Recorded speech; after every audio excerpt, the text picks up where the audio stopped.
Avto, prines mi en sok, pomarančen.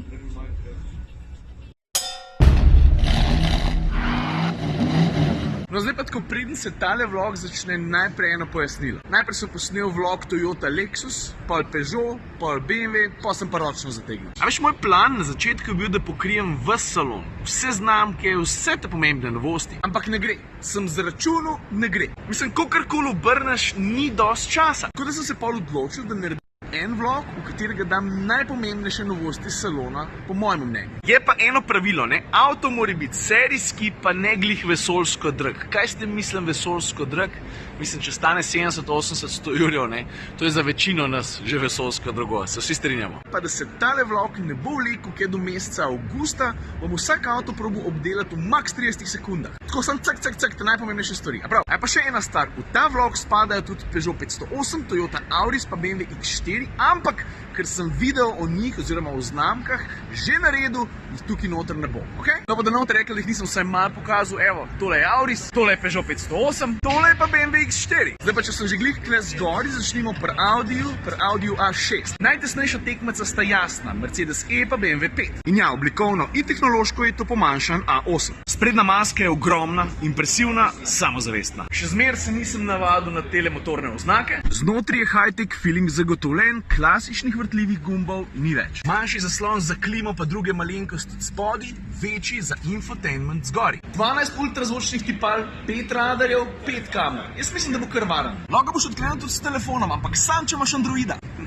Fake izpuhi niso nič novega, praktično vsi jih imajo, ja? Tudi BMW. Pa za konc, čisto vse izvedenke bodo blagi hibridi. Ajde pa, če se glih že tukaj, honorable mention, Audi A7. Ta je meni še malo bolj všeč kot A6, zmeri bil. Ok, pičimo dalje. Pa hiter pit stop pri Hyundaju. Oni so predstavili par novosti, recimo Nexuta pa električno kono, ampak za slovenski trg se mi pa zdi, da je deleč najbolj pomemben ta nov Santa Fe. Gre za novo, 4. generacijo, malo spominja na prejšnjo generacijo, velik pa tudi ne. Predvsem tako od sprednji, veš, čisto nova maska. Lahko je recimo 7-sedežnik, veš, zica sta v podnu, kufre za 625 litrov, kar je 40 več kot prej. Prvič je v Hyundaju znašla digitalna instrumentna plošča, drugač pa armaturka zgleda takole. Sam zna zažlajfat, nadzirati zna vse živo, pa ne sem to prepoznati celo otroke. Sam ne na ta način, ne da rekel, o Tinček, a to sti. Pa sam še to avto k nam pride letos polet. Meni se zdi, no, ajde, pičimo dalje. Sam kratek intermezzo, kaj pa ta zverina? Dost bolano, ne de? Naslednja postaja Citroen, tole je ta nov Berlingo. Veš, Berlingo je za slovenski trg kar pomemben avto, ne samo to, dost popularen je. Veš, jaz recimo poznam 3 ljudi, ki imajo Berlingota. Koga pa ti poznaš? Zigar sa enega. Po Kaktusu, C3, pa še kakšnemu je povzel tudi Airbumpse. Na voljo bosta 2 dolžine, 4,4 ali pa 4,75 metra, kar pomeni, da bo lahko ali 5 ali pa 7 sedežnik. Kufer bo valjda ogromen, 775 litrov pri takratkemu. Imel bo kar 19 vozniških asistentov, pa valjda za potniško prije tudi tovorna izvedenka. To je to, naslednja postaja Volvo. Evo ga, nova generacija, med najbolj testnimi tekmeci pa valjda karavanski Mercedes C,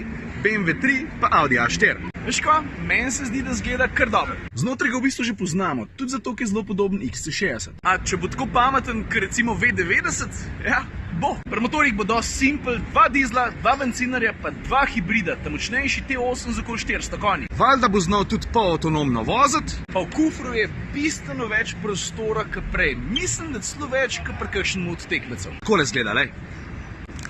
Na poti na Kijo sem, pa ne vem, da sem nazadnje odprl kakšen Fortune Cookie.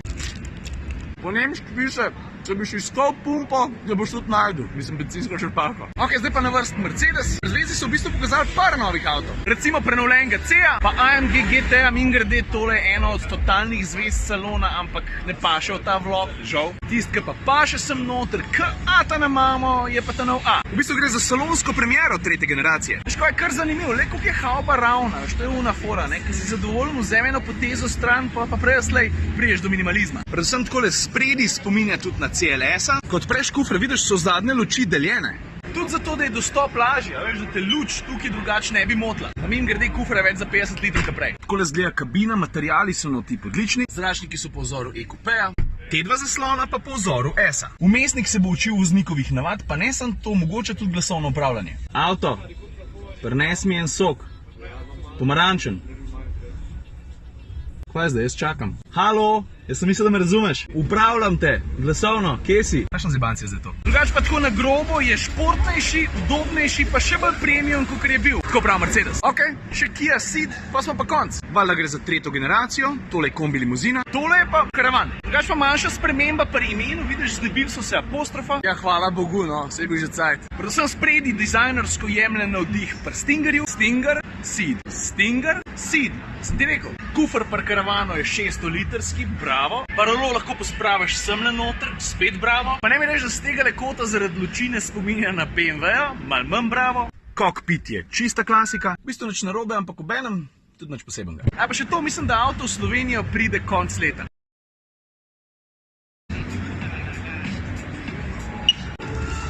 Če mi kakšen avto ni všeč, you bet your ass. Lega, hashtag roka čelo, stari, sam to ti bom rekel. Ali pa tale stvor tukajle. Ja, mislim, če bi Seno vprašal, Ayrton, what do you think about the looks, about the shape? Pa misliš, da bi rekel, a? A veš, Ayrton razen pri derkanju, pri dobrodelnosti, pa pri veličini srca, ni bil over the top kind of guy. To mi lahko kar zdajle verjameš, brez skrbi.